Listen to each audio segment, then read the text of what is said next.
தலையங்கத்துல கத்திற்கு சிதமான அந்த கப் என்ற தலைங்கத்துல நான் அதை கொண்டு வரலாம் என்று நினைத்தேன். ரொம்ப ரொம்ப சீரியஸான டாபிக்காக அது இருக்கும். அதனால தயவு செஞ்சு போன வாரம் பாஸ்டர் சுரேஷ் சொன்னபடி நான் பாக்கெட்டுக்குள்ள என்ன பண்ணிருக்கேன் தெரியுமா, $20 நோட்டா நான் வச்சுக்கிட்டே இருக்கிறேன். $40 கொடுத்தா நான் $80 தருவேன். அதனால பக்கத்துல இருக்க ஆளுக்கு இப்பயே ஜாக்கிரதையா சொல்லி வச்சிடுறேன். யாராவது தூங்கினாங்கன்னா தயவு செஞ்சு தட்டி எழுப்புமாறு அன்புடன் கேட்டுக்கொள்கிறேன். கர்த்தர் நான் நிச்சயமா உதவி செய்வாங்க. காரணம் என்னன்னு சொன்னா, இது ஆண்டவர் கொடுத்திருக்கிற ஒரு முக்கியமான ஒரு டாபிக். நேற்று தினத்திலேயே போன வாரத்திலேயே நேற்று நியூசிலாந்து கராட்டில நியூஸ் வந்துச்சு. போன வாரத்துல எல்லாத்தோட வீட்டு பேம்ப்ளெட்லயும் பாத்தீங்கன்னா ஒரு பெரிய இது ஒண்ணு வந்திருந்திருக்கும். ஒரு ஆர்டிகல் மாதிரி ஒரு 4 பேருக்கு ஒரு நியூஸ் பேப்பர் மாதிரி ஒன்று வந்திருந்தது. அதை எடுத்து பார்த்தோம்னு சொன்னா ஹோலி ஆயில் கொடுக்குறாங்க அப்படின்னு சொல்லிட்டு ஒரு இடத்துல ஹோலி ஆயில் கிடைக்கிறது. அந்த ஹோலி ஆயில் நீங்க பூசினீங்கன்னா உங்க உடம்புல என்ன வியாதி இருந்தாலும் அந்த ஹோலி ஆயில் உங்களை குணப்படுத்தி விடும். அது வியாதிகள் மட்டும் இல்ல, ரிலேஷன்ஷிப் இஷ்யூஸ் இருந்துச்சுன்னு சொன்னா அந்த ஹோலி ஆயில் எடுத்து கொண்டாந்து வச்சிருந்தா அதுல எழுதியிருக்காங்க, எனக்கு என்ன பிரச்சனைனாலும் சரி நான் அந்த ஹோலி ஆயிலை நான் எடுத்து பார்ப்பேன் அப்படின்னு சொல்லி அவங்க சொன்னாங்க. அது எவ்வளவு தூரம் உண்மை. அது இஸ்ரேல் தேசத்துல போய் அந்த இடத்துல எல்லாம் நின்று ஜெபித்து எடுத்து வந்த ஒரு எண்ணெய் நாங்க ஃப்ரீயாக விநியோகிக்கிறோம் என்று சொன்னாங்க. அது நேற்று தினத்துல ஹெரால்டுல அது அழகா ஒரு பெரிய ஆர்டிகல் அதை எடுத்து போட்டுட்டாங்க. ஹவவர் எனக்கு I not against the concept. நான் எண்ணெய் பூசி ஜெபிக்கும்படியாக வேதத்தில் கொடுக்கப்பட்டிருக்கிறதுனால அது தனிப்பட்ட முறையில் அது என்ன நடக்குதுன்னு எனக்கு தெரியாது. ஆனா அவர்களுடைய யுக்தி எப்படியாவது ஆட்களை கொண்டாந்து சபையில சேர்த்துக்கணும் ஒரு யுக்தி இருந்தது. அந்த ஹோலி ஆயில கூட நீங்க பாத்தீங்கன்னா அழகான ஒரு சிலுவை வடிவ பாட்டில் தான் போட்டு வித்தாங்களாம். என்னன்னு சொன்னா அந்த அளவுக்கு அப்ப அந்த அளவுக்கு சிலுவை ஒவ்வொருடைய வாழ்க்கையிலும் பின்னி பிணைக்கப்பட்டதாக ஆகிவிட்டது. நம்முடைய வாழ்க்கையில நீங்க எடுத்துக்கிட்டீங்கன்னு சொன்னா அநேக வேலைகள்ல நம்ம அந்த சிலுவையை நம்ம எடுத்து நான் பாருங்க எல்லாரும் டாலர்ல போட்டு நான் கூட ஒரு டாலர்ல மாட்டி இருக்கிறேன். எதுக்கு நமக்கு தெரியாது. ஏன்னா நான் கிறிஸ்தவன் என்று உலகத்துக்கு அடையாளம் கொண்டு கொடுத்தேன். இல்லைன்னா கார்ல முன்னாடி அழகா சிலுவையை தொங்க வைத்திருக்கிற ஒரு காட்சியை நம்ம பார்த்திருக்க முடியும். அப்ப அந்த சிலுவை என்பது இன்றைய தினத்துல அநேக இடங்கள்ல அநேக காரியங்களுக்காக அந்த சிலுவையை நம்ம யூஸ் பண்ணிக்கிட்டு இருக்கோம். இல்லைன்னா இன்னொரு இடத்துல அந்த சிலுவையை நம்ம எப்படி பார்க்கிறோம்னா அநேக வேலைகள்ல எனக்காக என்னுடைய ரட்சகர் அடிக்கப்பட்டார், எனக்காக துன்புறுத்தப்பட்டார், எனக்காக மரணத்தை ருசி பார்த்தார், எனக்காக உயிர் திறந்தார், அந்த கொல்கத்தால மரித்ததன் அடையாளமா அந்த சிலுவை இன்றைக்கும் என்னோட வாழ்க்கையில இருக்குதுன்னு சொல்லி அதன் அடிப்படையில ஒரு நன்றியறிதல் உள்ளவர்களாக நம்ம இந்த சிலுவை குறித்து அதிகமாக தியானித்திருக்கிறோம். ஆனாலும் இன்றைய தினத்துல நான் கொஞ்ச நாளைக்கு முன்னதாக யோசித்து பார்த்தேன், சிலுவை புரிந்து கொள்ளும் விதமாக நாம் புரிந்து கொண்டிருக்கிறோமா, எவ்வளவு ஒரு மகத்துவம் உள்ளது அந்த சிலுவை என்பதை நம்ம புரிந்து பாடல் நேரத்துல ஒரு அழகான ஒரு பாடலை பாடினோம். அதாவது துன்பத்தின் நாட்களுக்கு தக்கதாக ஈடாக ஆண்டவரே நன்மையான நாட்களை நான் காணும்படி செய்யும். ஆனா அந்த ஒரு நிமிஷம் என் வாழ்க்கையில ஓடின ஒரு காரியம், துன்பத்தின் நாட்கள் என்பது ஆண்டவரே ஈடாக இல்ல ஆண்டவரே. துன்பத்தின் நாட்கள் 100 கூட என் வாழ்க்கையில் இருந்திருக்காது. மீதி 99% சந்தோஷமான நாட்களால் ஆண்டவர் நம்மை நிரப்பி இருக்கிற தேவனா இருக்கிறார். பல மடங்கு சந்தோஷத்தாலும் சமாதானத்தாலும் நன்மைகளாலும் திருப்தியாகிற ஒரு தேவனா இருக்கிறார். அப்படி இருக்கும் பொழுது அவர் நம்ம எந்த ஒரு காரியத்தை நம்ம மறந்தாலும் அந்த எந்த ஒரு ஸ்டார்டிங் இருந்துச்சோ அது ஒருபோதும் நம்ம மறந்து விடக்கூடாது. எல்லோருடைய கிறிஸ்தவ வாழ்க்கையின் அடிப்படையும் அந்த இடத்துல இருந்துதான் அது ஆரம்பிக்கப்பட்டிருக்கிறது. ஒரு கிறிஸ்தவர்களாக நம்ம வாழும் பொழுது எவ்வளவு ஒரு முக்கியமா ஆண்டவர் அந்த இடத்தை கொண்டு நம்ம ஆரம்பித்திருக்கிறார் ஒரு பொழுது நம்ம மறந்துடவே கூடாது. ஏன்னு சொன்னா சிலுவை ஒருவேளை நம்ம இன்னொரு காரியத்துக்காக நம்ம நேசிக்கலாம். அதான் நான் ஏற்கனவே சொன்னேன், அடிப்பட்டதுனால நம்ம நேசிக்க முடியாது. இயேசு கிறிஸ்து மரித்தார்கிற ஒரே காரணத்துக்காக நம்ம சிலுவையை நேசிக்க முடியாது. காரணம் என்ன நீங்க யோசிச்சு பாத்தீங்கன்னா ஆண்டவரை காட்டிலும் அதிகமான ரொம்ப கோரமான மரணத்தை சந்தித்தவர்கள் உலகத்தில் உண்டு இல்லையா? ஆண்டவர் சிலுவையில மறித்தார். ஒரு கோரமான மரணத்தின் ஒரு பெரிய அடையாளம் அது சிலுவை. அது தெரியும். அவங்க அடிக்கப்பட்ட அந்த பொசிஷன் எப்படின்னு சொன்னா அது உடம்புக்கு எங்கேயுமே பேலன்ஸ் இருக்காது. கை ரெண்டுலயும் ஆணி அடிச்சுட்டு இருப்பாங்க, காலில் ஆணி அடிச்சுட்டு இருப்பாங்க. அப்போ அது உடம்போட ஃபோர்ஸ் என்ன பண்ணும், அது முன்னாடி தள்ளுமா. அந்த சிலுவை வைத்திருக்கிற அந்த பொசிஷன் நல்ல ரெஸ்ட் பண்ற மாதிரி பொசிஷன் இருக்காது, முன்னாடி தள்ளுமா. முன்னாடி தள்ளும் பொழுது அந்த கைகள் எப்படியாவது பிச்சுட்டு வரலான்னு பாக்குமா, ஐயோ அந்த கையில ரொம்ப வலி இருக்குதே, என் காலை வச்சு பேலன்ஸ் பண்ணி நிக்கலாம்னு பாத்தீங்கன்னா காலில் இருக்கிற ஆணிகள் உரிச்சு எடுக்குமா அப்படியே. அப்படிப்பட்ட ஒரு கோரமான மரணம் தான். ஆனாலும் கூட அதை காட்டிலும் கோரமான மரணத்தை சந்தித்தவர்கள் அநேக பேர் உண்டு. பேதுருவோட பத்தி நம்ம சொல்லுகிறோம், அதே சிலுவையில தலைகீழாக பேதுருவை அறைந்தார்கள் என்று. அப்ப அந்த சிலுவையில அந்த கோரமான ஒரு காட்சியை மாத்திரம் எடுத்து வைத்து சிலுவைக்கு நான் மேன்மையை கொடுக்கிறேன் என்று சொன்னால் அது சரிப்பட்டு வராது. அது முழுமையான ஒரு சிலுவையை புரிந்து கொண்டதாக இருக்காது. இன்னைக்கு நீங்க பாத்தீங்க ஆண்டவரோட தங்களுடைய தேவர்களை சொல்லி எத்தனையோ பேர் இன்னைக்கு மறிக்கிறதுக்கு தயாரா இருந்துட்டு இருக்காங்க இல்லையா? அநேக ஜிஹாதிஸ் நம்ம பார்த்துக்கிட்டு இருக்கோம், முஸ்லிம் மக்கள் பார்த்துட்டு இருக்கோம். எத்தனையோ பேர் தங்களுடைய தேவர்களின் பெயரை சொல்லி இன்றைய தினத்தில் மறிப்பதற்கு ஆயத்தமாகி கொண்டிருக்கிறார்கள். அப்படியா இருந்ததுன்னு சொன்னா அந்த சிலுவையின் உண்மையான மகத்துவத்தை சில காரியங்கள் நாம் புரிந்து கொள்ளுமாறு இன்றைய தினத்துல நான் வாசிக்கிறேன். கர்த்தர் கூட இருந்து நிச்சயமாக வழிநடத்துவாராக. ஆதியாகம புத்தகத்தின் அடிப்படையில நம்ம முதலாவது ஆதியாகமத்தை கொண்டு நான் இந்த காரியத்தை நான் ஆரம்பிக்க விரும்புகிறேன். அது ஆதியாகமத்துல 22ஆம் அதிகாரம் எல்லோருக்கும் தெரிந்த ஒரு சம்பவம் தான். இந்த சம்பவத்துல நீங்க பாத்தீங்கன்னு சொன்னா ஆபிரகாமுக்கு ஆண்டவர், அது ஆதியாகமம் 22வது அதிகாரத்துல அது முதலாவது வசனமே நல்ல 22:1வது அதிகாரத்துல தெரியும், நமக்கு எல்லோருக்கும் தெரிந்த சம்பவம் தான். ஆண்டவர் ஆபிரகாம் 100 வயதா இருக்கும் பொழுது ஆபிரகாமுக்கு கிருபையாக ஒரு மகனை கட்டளையிட்டார். எல்லாத்துக்கும் தெரியும் இல்லையா?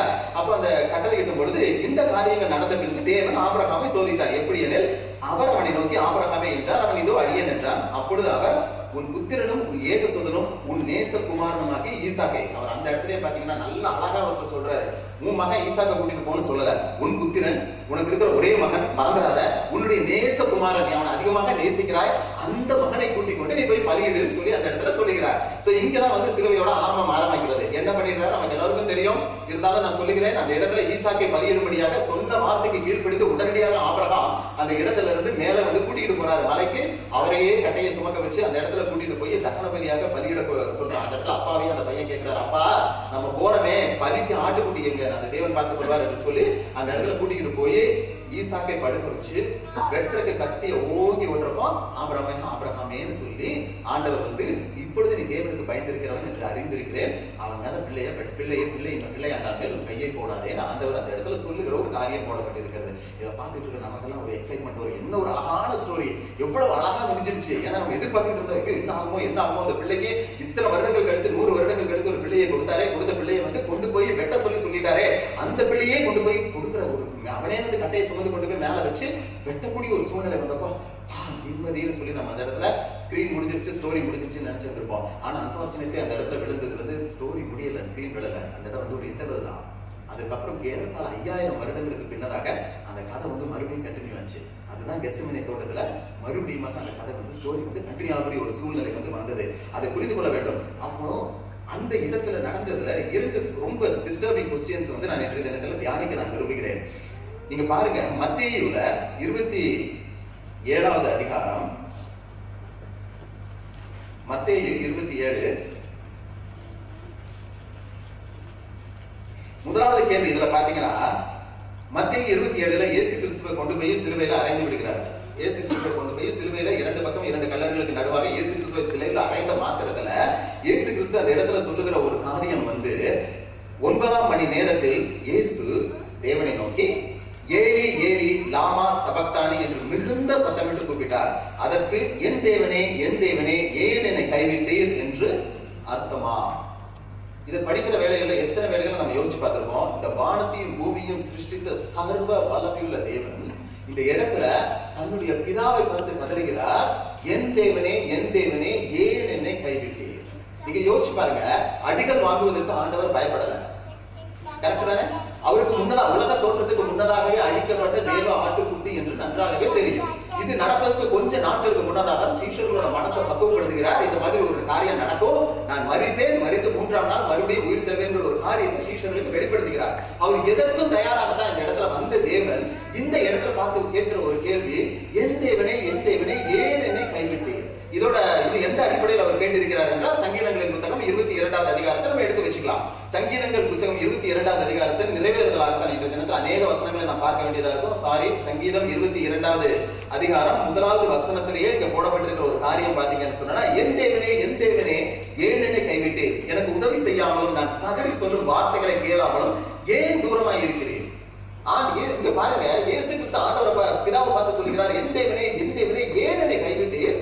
ஏன் எப்பா எனக்கு தூரம் ஆயிட்டீங்க? நான் கதறி சொல்லுகிற வார்த்தை, நான் இப்படியாக உங்களோட சமூகத்துல கதறுகிறேன், அந்த வார்த்தைகளை கேளாதபடிக்கு நீரே தூரமானீர்னு சொல்லுகிற ஒரு பெரிய ஒரு காரியத்தை பார்த்திருக்கலாம். There is a uniqueness. இது ரொம்ப முக்கியமா இருக்கிறதுனாலதான் வேதத்துல அன்றைய தினத்துல அந்த மத்தேயு எழுதப்படும் பொழுது அந்த ஆத்தர் தீர்மானம் பண்ணிட்டாரு, அந்த வார்த்தைகளோட அர்த்தம் மாறிவிடக் கூடாது என்பதற்காக அந்த ஒரிஜினல் கிரேக்க பதத்தையும் அதிலேயே எபிரேய பதத்தையும் அதே இடத்துல வச்சுட்டாரு இல்லையா? என் தேவனே ஏன் என்னை கைவிட்டீங்கிற வார்த்தையை எடுத்துட்டு ஏலி ஏலி லாமா சபக்தானிங்கிற வார்த்தையை அங்க வச்சுட்டாருன்னு சொன்னாலே ஏதோ ஒரு காரியத்தை ஆண்டவர் அந்த இடத்துல நமக்கு சுட்டி காட்ட விரும்புகிறார். காரணம் என்ன தெரியுமா?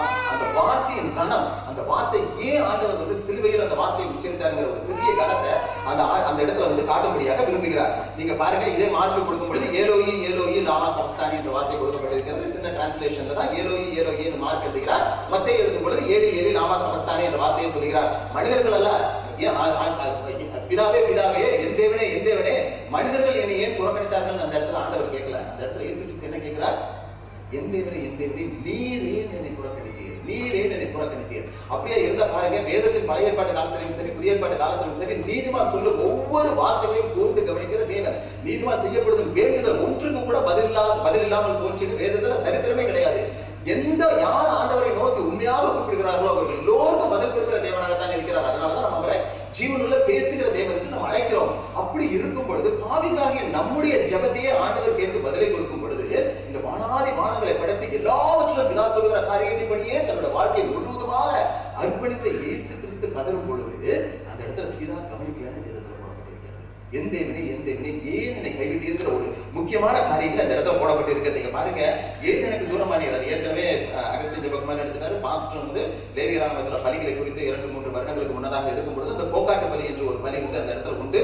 அந்த ஆட்டை வந்து அப்படியே எல்லாம் ஒரு ஆசாரியன் மேல எல்லாம் வச்சு ஜோம் பண்ணிட்டு அப்படியே விட்டுருவாரு. அந்த வனாந்தரத்துல அந்த ஆடு போய்கிட்டே இருக்கும். இடம் தெரியாதபடிக்கு பாஸ்டர் சுரேஷ் அந்த டச் பண்ணாங்கன்னு நினைக்கிறேன். அப்படியே இடம் தெரியாதபடிக்கு அது அப்படியே போய்கிட்டே இருக்கும். அந்த ஆடு எங்க போகுதுன்ற எதுவுமே தெரியாது, அப்படியே காணாம போயிடும். அது ஒரு வகையான பாவ நிவாரண பலி என்று வேதத்துல கொடுக்கப்பட்டிருக்கிறது. இந்த இடத்துல இயேசு கிறிஸ்துவோட நிலைமை வந்து அந்த போக்காட்டு பலியோட நிலவரம், போக்காட்டு பலி தான் அந்த இடத்துல வந்து இயேசு கிறிஸ்துவோட நிலைமை. அவர் கூப்பிடும் பொழுது கதிரை சொல்லுகிற வார்த்தைகளை கேட்க முடியாதபடிக்கு இருந்துச்சான். இங்க பாருங்க, இதே 22வது சங்கீதங்கள் 6-7 இன்னுமாக அந்த இடத்துல சொல்லுகிறார், உம்மை நோக்கி கூப்பிட்டு தப்பினார்கள், உம்மை நம்பி வெட்கப்பட்டு போகாதிருந்தார்கள். அநேகர் உம்மை நோக்கி கூப்பிட்டார்கள், அவங்க எல்லாம் தப்பிட்டாங்க.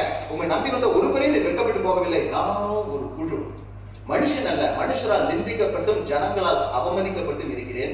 என்னை பார்க்கிறவர்கள் எல்லோரும் என்னை பரியாசம் பண்ணி உதட்டை இடுக்கி தலையை துலுக்கி கர்த்தரிலே நம்பிக்கையா இருந்தானே, அவர் இவனை விடுவிக்கட்டும், இவன் மேல் பிரியமா இருக்கிறாரே, இப்பொழுது இவனை மீட்டு விடட்டும் என்கிறார்கள். என்ன ஒரு வார்த்தை பாருங்க. இது எல்லாத்தையும் இயேசு கிறிஸ்துவோட வாழ்க்கையில நடந்துச்சு இல்லையா? அவர்கள் பார்த்து நீ இயேசு கிறிஸ்து மேல நம்பிக்கை இருக்கு, அதே தலையை துலுக்கி சொன்னாங்க, வேதத்துல போடப்பட்டிருக்கிறது. அப்படிதான் பார்த்து சொன்னார்கள். அப்படிப்பட்ட ஒரு நிலைமையில இருக்கும் பொழுது ஏன் ஆண்டவர் இந்த ஒரு காரியத்தை குறித்து அதிகமாக நீங்க வந்து கவலைப்பட்டாருங்கிற காரியத்தை நம்ம வந்து இந்த இடத்துல பார்க்க போகிறோம். இது கூட இன்னும் கன்ஃபியூஸ் பண்ணணும்னு நீங்க எடுத்துக்கிட்டீங்கன்னா, இது நடப்பதற்கு ஒரு அதிகாரத்துக்கு முன்னதாக மத்தேயு 26 எடுத்து வச்சுக்கலாம்.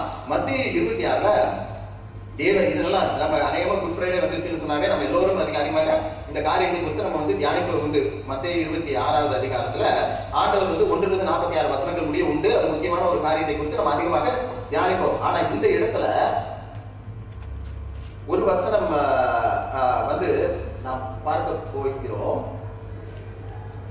37 இருந்து நீங்க பாத்தீங்கன்னா, பேதுருவையும் செபதேயாவின் குமாரர் இருவரையும் கூட்டிக் கொண்டு போய் துக்கமடையும் வியாகுலப்படவும் தொடங்கினார். அவருக்கு நல்லா தெரியும் இயேசு கிறிஸ்துவுக்கு இந்த இடத்துல தான் போக போறோம், இதுதான் அவரோட முடிவுன்னு தெரியும். ஆனா இங்க ஜெபம் பண்ணும்படியாக அவர் வந்து கெத்செமனே தோட்டத்துக்கு அவர் வந்து கடந்து செல்கிற ஒரு சூழ்நிலை. கொல்கதாவுக்கு போவதற்கு முன்னதாக கெத்செமனே தோட்டத்துக்கு கடந்து செல்கிறார். இதுக்கு கொஞ்ச நேரத்துக்கு முன்னாடி தான் தன்னுடைய கடைசி பந்தியை ஆயத்தப்படுத்தி எல்லோருக்கும் ஷேர் பண்ணிட்டு ஒரு அழகான ஜெபத்தை ஏறெடுத்து விட்டு அவர் என்ன பண்ணுகிறார், நாம் தனித்திருக்கும்படி இந்த இடத்துக்கு போலாம் வாருங்கன்னு சொல்லி தன்னுடைய சீஷர்களை கூட்டிக் கொண்டு கெத்செமனேக்கு போகிறார். அங்க போன உடனே அவர் சொல்லுகிற காரியம், என் ஆத்துமா மரணத்துக்கு, அவர் முதல்ல சொல்ல இருவரையும் கூட்டிக் கொண்டு போய் துக்கமடையும் வியாகுலப்படவும் தொடங்கினார். என் ஆத்துமா மரணத்துக்கு ஏதுவான துக்கம் கொண்டிருக்கிறது, நீங்கள் இங்கே தங்கி என்னோட கூட விழித்திருக்கிற என்று சொல்லி முகம் குப்புற விழுந்து அவர் சொல்லுகிற பாருங்க, எவ்வளவு ஒரு கொடூரமான ஒரு காரியத்தை ஆண்டவர் அந்த இடத்துல சந்தித்துக் கொண்டிருக்கிறார். கொஞ்ச நேரத்துல ஒரு சிலுவை, இன்னும் சிறிது நேரத்துல அவர் சிலுவையில் அறையப்படக்கூடிய ஒரு சூழ்நிலை வருகிறது. அந்த காட்சியை பார்க்கும் பொழுது ஆண்டவருக்கு பயப்பட தொடங்குகிறார். இது very unusual of Jesus Christ இல்ல? இந்த தைரியமா எல்லா இடத்துலயும் போய் எத்தனை பேர் இருந்தாலும் கல்லெறியருக்கு வந்தாலும் எல்லோரிடமும் தைரியமாக நின்று பேசிக்கிட்டு வந்த ஒரு இயேசு கிறிஸ்து இந்த இடத்துல வந்து வியாகுலப்பட தொடங்குறார், நடுங்கிறார். அதை பார்த்த உடனே ஐயோ, ஒரு காரியம் இந்த நேரத்துல வாழ்க்கையில நடைபெற போகிறதே, அந்த காரியம் எப்படியா பாதிக்கப்படுகிறதுன்றத நடுங்க ஆரம்பிக்கிறார். அந்த காரியத்தை நினைத்த மாத்திரத்திலேயே லூக்கா எழுதும் பொழுது, லூக்காவோட புத்தகம் 44-22வது அதிகாரம் 44வது வசனத்துல அது கொடுக்கப்பட்டிருக்கிறது. அவர் ரத்தம் வந்து கீழே அவருடைய வியர்வை வந்து கீழே வந்து எப்படி விழுந்துதான், ரத்தத்தின் பெருந்துளிகளாக விழுந்ததான். நீங்க பாருங்க, அவர் நடுங்கி பயந்து ஆண்டவரோட கதறி சொல்லி ஐயோ, இந்த ஒரு காரியத்தை குறித்து கதறுகிறார். ஐயோ பயந்து அவர் கதறுகிற அந்த ஜெபத்தின் விளைவு என்னாச்சா, அவரோட வேர்வை வந்து ரத்தமா தரையில விழுகிற அளவுக்கு விழுந்துச்சான். அப்ப எப்படிப்பட்டதான ஒரு காரியத்தை குறித்து அவர் அந்த இடத்துல பாருகிறார். அவங்க போடப்பட்டிருக்கிற காரியங்கள் 3 முறை ஒரு காரியம் தன்னோட வாழ்க்கையில நடைபெற்று விடக்கூடாதுங்கிற ஜெபத்தை தான் அவர் அந்த இடத்துல ஏறெடுக்கிறார். அது பாருங்க 39வது வசனத்தோட அப்புறம் சற்று அப்புறம் போய் முகங்குப்புற விழுந்து, என் பிதாவே, இந்த பாத்திரம் என்னை விட்டு நீங்க கூடுமானால் நீங்கும்படி செய்ய, ஆகிலும் என் சித்தத்தின்படி அல்ல உங்களுடைய சித்தத்தின்படியே ஆக கடவுளே என்று ஜெபம் பண்ணினார். ஒரு பாத்திரம் தன்னோட வாழ்க்கையில இருந்து எடுபட்டு போயிடணும் அப்படின்னு சொல்லி ஜெபம் பண்ணார். என்ன சொல்றாரு, ஆண்டவரே பிதாவே, இந்த பாத்திரம் என்னோட வாழ்க்கையில இருந்து எப்படியாவது எடுபட்டு போயிடுறோம்னு சொல்லி ஆண்டவர் சொல்லி ஜெபிக்கிற ஒரு காரியம். எவ்வளவு ஒரு பெரிய மத்தேயு எழுதியிருக்காரு, மார்க் எழுதியிருக்காரு, லூக்கா எழுதியிருக்காங்க, மார்க் இன்னும் அழகா எழுதியிருப்பாரு. 3 பேரும் இந்த அழகான காரியத்தை குறித்து போட்டிருக்காங்க. ஒரு தடவை அல்ல, ஆண்டவர் 3 முறை இந்த ஜெபத்தை ஏறெடுக்கிறார். நீங்க பாருங்க 37-39வது வசனத்துல சொல்லுகிறார். மறுபடியும் 42வது வசனம், அவர் மறுபடியும் இரண்டாம் தரம் போய், என் பிதாவே, இந்த பாத்திரத்தை நான் பானம் பண்ணினால் ஒழிய இதை விட்டு நீங்க கூடாது, இதில் உங்களுடைய சித்தத்தின்படியே ஆக கடவுள் என்று ஜெபம் பண்ணினார். இரண்டாவது முறை போய் சொல்றாரு, எப்படியாவது இந்த பாத்திரம் எனக்கு போயிருக்கு ஆண்டவரே. மூன்றாவது முறையும் போய் சொல்றாரு. நீங்க பாருங்க 44வது அதிகாரத்துல போடப்பட்டு இருக்கிறது. அவர் மறுபடியும் அவர்களை விட்டு போய் மூன்றாம் தரம் இந்த வார்த்தைகளையே சொல்லி ஜெபம் பண்ணினார். 3 முறை. அப்படின்னா என்ன அந்த கப்புக்குள்ள இருந்துச்சு? அந்த பாத்திரம் என்ன? அந்த பாத்திரத்துக்குள்ள இருந்தது என்ன? ஏன் அந்த பாத்திரத்தை ருசி பார்க்கும்படியாக ஆண்டவர் வந்து அவ்வளவாக பயந்தார், அவ்வளவாக நடுக்கினார்? பிதாவிட போய் கேட்கிறார், எப்படியாவது அந்த பாத்திரம் என்னை விட்டு போயிடுக்கணும். 1 முறை இல்ல, 2 முறை, 3 முறை கேட்கிறார். பயப்பட்டாரு, வியாபாரப்பட்டாரு, முகங்கப்புறம் விழுந்தாரு. ஜெபம் பண்ணும் பொழுது அவருடைய வேர்வை வந்து ரத்தத்தின் பெருந்துளிகளால் தரையில விழுந்ததுன்னு சொல்லி போடப்பட்டிருக்கிறது. அப்படின்னு அந்த பாத்திரம் என்ன என்பதை குறித்து இன்றைய தினத்துல நான் சுருக்கமாக தியானித்து முடிந்த அளவுக்கு சீக்கிரத்துல அதை முடிக்க நினைக்கிறேன். வேதத்துல 3 விதமான பாத்திரங்கள் கொடுக்கப்பட்டிருக்கிறது. அந்த 3 பாத்திரங்களை குறித்து நம்ம பார்க்கலாம். முதலாவதாக கொடுக்கப்பட்டிருக்கிற ஒரு பாத்திரம் வந்து லிட்டரல் கப் இல்லையா? நம்ம முன்னாடி இருக்கக்கூடிய இது இருக்குது பாத்தீங்களா? சாரி வச்சிருக்காங்க, லிட்டரல் கப். இது வந்து வேதத்துல கொடுக்கப்பட்டிருக்கிற உண்மையான ஒரு கப். இதை நீங்க பாருங்க, இது வேதத்துல அநேக இடங்களிலும் வருகிறது. உதாரணத்துக்கு எடுத்தீங்கன்னா ஆதியாகமம் 44வது அதிகாரத்துல இந்த பாத்திரம் யோசேப்பு வந்து எகிப்து தேசத்துல இருக்கும் பொழுது அந்த இடத்துல தன்னுடைய சகோதரர்கள் தங்கள் பார்க்க வரும் பொழுது அவர் என்ன பண்ணிடுறாரு, கொண்டு போய் இந்த பெஞ்சமினோட எல்லாருக்கும் சாப்பாடு கொடுத்து அனுப்புறாரு. தானியங்கள் அனுப்பும் பொழுது பெஞ்சமினோட சாகுபையில மட்டும் என்னோட கப்பை கொண்டு போய் ஒளிச்சு வச்சிருன்னு சொல்றாரு. சோ இது வந்து லிட்டரலான ஒரு கப். வேதத்துல அநேக இடங்கள்ல லிட்டரலான இந்த கப்பை வந்து வேதத்துல போடப்பட்டிருக்கிறது. இதை குறித்து ஆண்டவர் பேசியிருப்பாரா? இல்லையா? இரண்டாவது ஒரு கப் போடப்பட்டிருக்கிறது. இதே நம்ம சங்கீதங்களின் புத்தகம் 23வது அதிகாரத்துல வந்து என் சத்துருக்களுக்கு முன்பதாக, 23 எல்லாருக்கும் தெரிந்த சங்கீதம் தான். என் சத்துருக்களுக்கு முன்பதாக நீர் எனக்கு ஒரு பந்தியை ஆயத்தப்படுத்தி என் தலையை எண்ணெயால் அபிஷேகம் பண்ணுகிறேன், என் பாத்திரம் நிரம்பி வழிகிறது என்று வேதத்துல போடப்பட்டிருக்கிறது. அப்படின்னா நிரம்பி வழிகிற பாத்திரம் என்ன? ஆண்டவருடைய ஆசீர்வாதங்கள் நிரம்பி வழிகிற ஒரு பாத்திரமாக இருக்கிறது. இது சங்கீதங்களின் புத்தகம் 16வது அதிகாரம் 5வது வசனத்துல கர்த்தர் என் பாத்திரத்தின் பங்குமானவர் என்று வேதத்துல போடப்பட்டிருக்கிறது. இதை எடுத்து கொடுங்க, உங்களுடைய ஆசீர்வாதத்தை எடுத்து கொடுங்க, ஆண்டவர் ஜெபம் பண்ணியிருப்பாரா? ஜெபம் பண்ணியிருக்க போறதில்லை. அப்படியே இருந்துச்சுன்னா மூன்றாவதாக ஒரு பாத்திரம் வேதத்துல கொடுக்கப்பட்டிருக்கிறது. இது வந்து பழைய ஏற்பாட்டுல மட்டுமே 15 தடவைகளுக்கு மேலாக பழைய புலம்பல்ல இருந்து ஏசாயால இருந்து சகரியால இருந்து எசேக்கியேல்ல இருந்து அநேக இடங்கள்ல வந்து இந்த பாத்திரம் கொடுக்கப்பட்டிருக்கிறது. அதை குறித்து மாத்திரம் தான் நம்ம இந்த தினத்துல நம்ம தியானிக்க விரும்புகிறோம். 15 நம்மளால பார்க்க முடியாது, அதனால 2 இல்ல 3 காரியங்களை மாத்திரம் நம்ம இன்றைய தினத்துல பார்ப்போம்.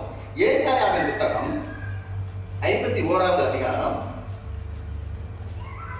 17ல இருந்து 20வது வசனம் முடிய. ஏசாயா 51வது அதிகாரம் 17ல இருந்து 20வது வசனம் முடிய. எழும்பு எழும்பு, கர்த்தருடைய உக்கிரத்தின் பாத்திரத்தை அவர் கையில் வாங்கி குடித்திருக்கிற எருசலேமே, எழுந்து நில், கத்தரிக்க செய்யும் பாத்திரத்தின் மண்டல்களை உறிஞ்சி கொடுத்தாய். அவள் பெற்ற புத்திரர் எல்லோரிலும் அவளை நடத்துவார் ஒருவரும் இல்லை, அவள் வளர்த்த குமாரர் எல்லோரிலும் அவளை கைகொண்டு அழைப்பார் ஒருவரும் இல்லை. இவ்விரண்டும் உனக்கு சம்பவித்தது. உனக்கு பரிதபிக்கிறவன் யார்? பாழ்கடிப்பும் சங்காரமும் பஞ்சயமும் பட்டயமும் வந்தன, யாரை கொண்டு உனக்கு ஆறுதல் செய்வேன் என்று ஒரு காரியத்தை அந்த இடத்துல கொடுக்கப்பட்டிருக்கிற ஒரு காரியம். இங்க போடப்பட்டிருக்க அந்த வார்த்தையோட பேர் என்னன்னா கர்த்தருடைய உக்கிரத்தின் பாத்திரம்.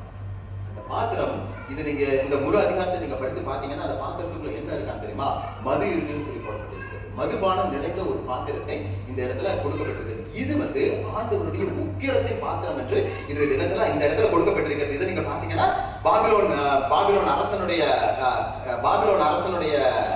கட்டளைக்கு நேபுகாத்நேச்சாருடைய கட்டுப்பாட்டுக்குள்ளாக எருசலேம் நகரம் வந்து சீக்கிரத்துல வரப்போகிறது. எருசலேம் தேசம் வந்து சீக்கிரத்துல பாபிலோன் அரசன் வந்து இதை பிடித்து கொண்டு போக போகிறாங்க ஒரு எச்சரிப்பை குறித்து ஏசாயா தன்னுடைய மக்களுக்கு வெளிப்படுத்தும் பொழுது சொல்லுகிறார், சீக்கிரத்துல ஒரு உக்கிரமான கோபம் மத்தியில வரப்போகிறது, ஆண்டவருடைய கோபம் சீக்கிரமாக வரப்போகிறது. வரும்பொழுது இந்த பாத்திரத்தை நீ எடுத்து குடிச்சுதான் ஆகணும் அப்படிங்கிற ஒரு காரியத்தை குறித்து ஆண்டவர் இந்த இடத்துல வந்து சொல்லுகிறார். நம்ம இந்த இடத்துல பார்க்கலாம், பாட்டு பண்ணி இதை குடிச்சிட்டு இந்த குமாரர் எல்லாரும் ரோட்ல அங்கங்க மயங்கி கிடப்பாங்க அப்படின்னு இந்த முழு அதிகாரமும் போடப்பட்டிருக்கிறது. சோ ஆண்டவருடைய உக்கிரங்கள் நிறைந்த மதுபானம் நிறைந்த ஒரு பாத்திரமாக போடப்பட்டிருக்கிறது. இதை எரேமியாவோட புத்தகத்தை நீங்க எடுத்துக்கிட்டீங்கன்னா இது இன்னும் கொஞ்சம் இன்ட்ரெஸ்டிங்கா போகும்.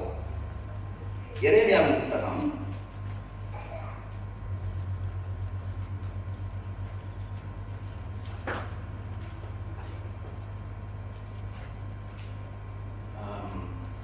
25வது அதிகாரம்.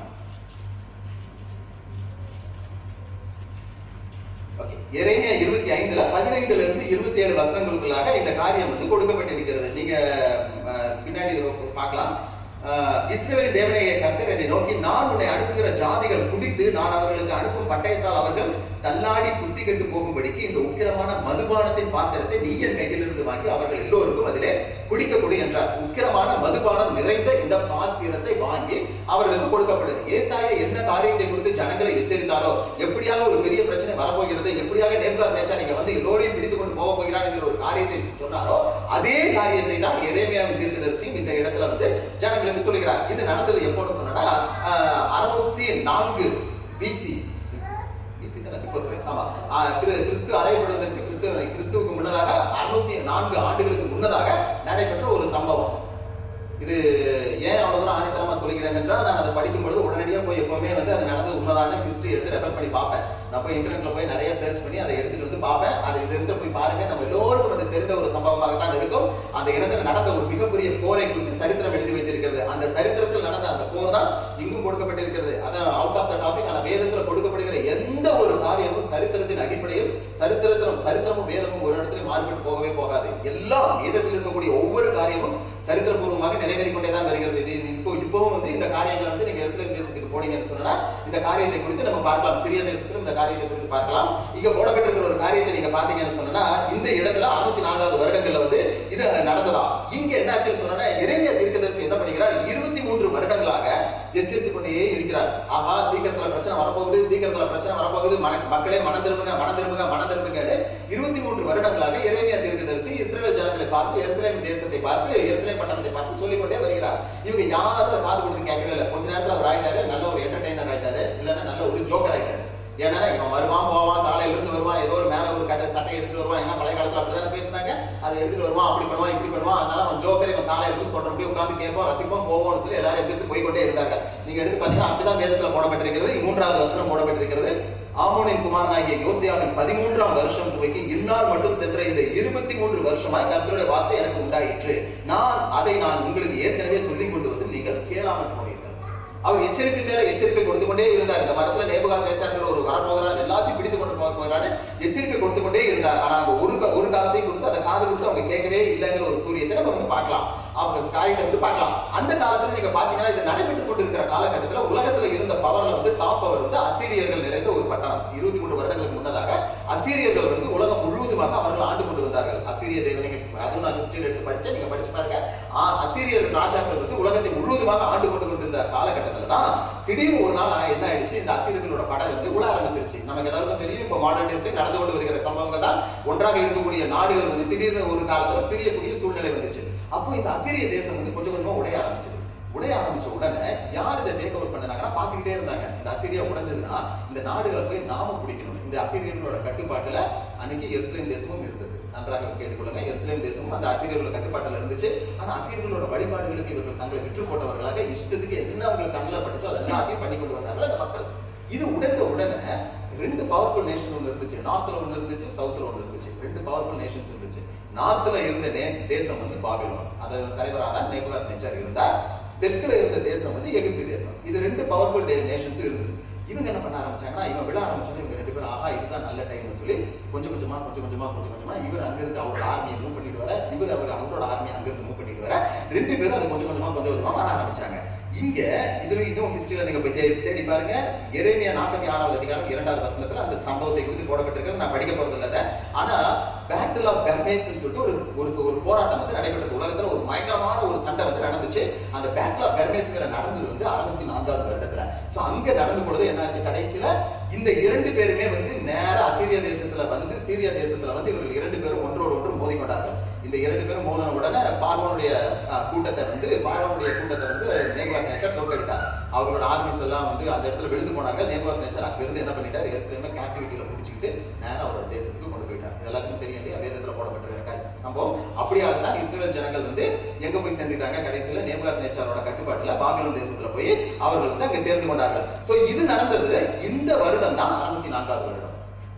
அப்போ அவருடைய பலத்தை தடுப்பதற்கு யாராலும் முடியாது, நேபுகாத்நேச்சாரை தடுப்பதற்கு யாராலுமே முடியாது. அவங்க போயிட்டே வந்துட்டு இருக்கிற நேரத்துல அவங்க ஜல்ல எடுக்க நல்லா குடிச்சுக்கிட்டு நல்லா சந்தோஷமா இருக்கிற மக்களே வரப்போகிறது ஆபத்து 23 வருடமாக எச்சரித்துக் கொண்டே வந்தார் எரேமியா தீர்க்கதரிசி. இவங்க காது கொடுத்து கேட்கவே இல்லை, இங்க வந்துருச்சு.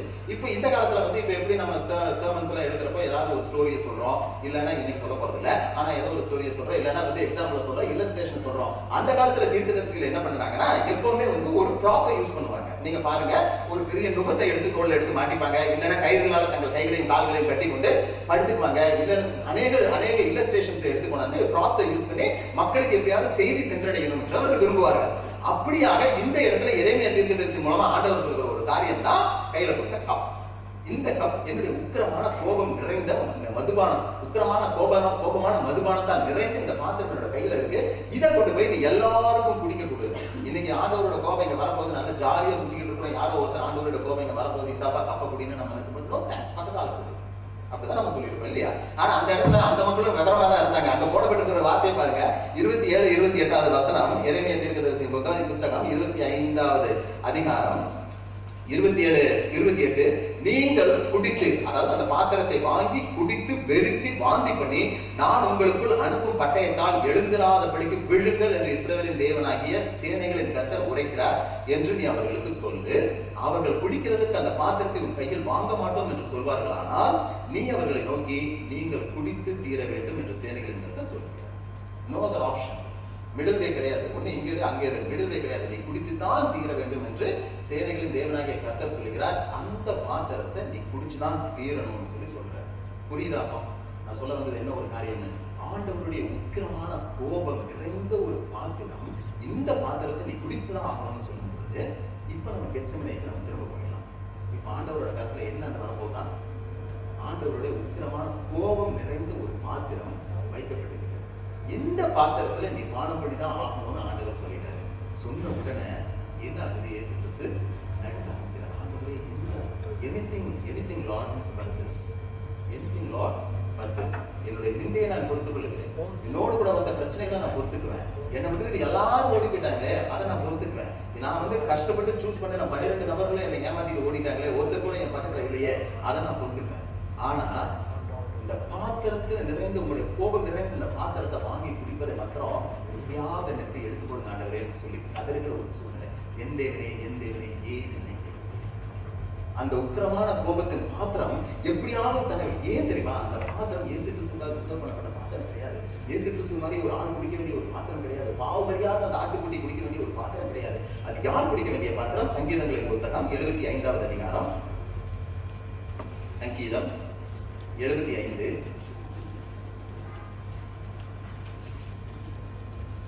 7, 8, 7வது 8வது அதிகாரம். தேவனே நியாயாதிபதி, ஒருவனை தாழ்த்தி ஒருவனை உயர்த்துகிறார். கலங்கி பொங்குகிற மதுபானத்தினால் நிறைந்த பாத்திரம் கர்த்தருடைய கையில் இருக்கிறது. அதிலிருந்து பார்க்கிறார். பூமியின் துன்மார்க்கர் யாவரும் அந்த மண்டல்களை உறிஞ்சி குடிப்பார்கள். யார் குடிப்பார்களா?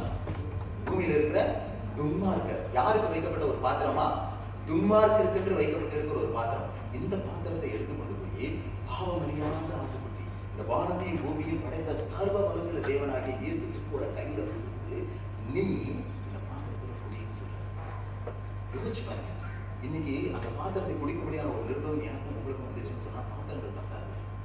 நம்ம அப்படியான பாவங்கள் நிறைந்த ஒரு வாழ்க்கையிலும் பாவங்கள் நிறைந்த ஒரு உலகத்திலும் நம்ம வாழ்ந்து கொண்டு இருக்கும் பொழுது நம்ம மீட்டெடுப்பதற்காக தன்னுடைய முழு கொடூரத்தையும் தன் மேலே அதை குடிக்கக்கூடிய ஒரு பெரிய நிர்பந்தமான நிலைமைக்கு அனுப்பினார் என்று சொல்லி நம்ம பார்க்க வேண்டும்.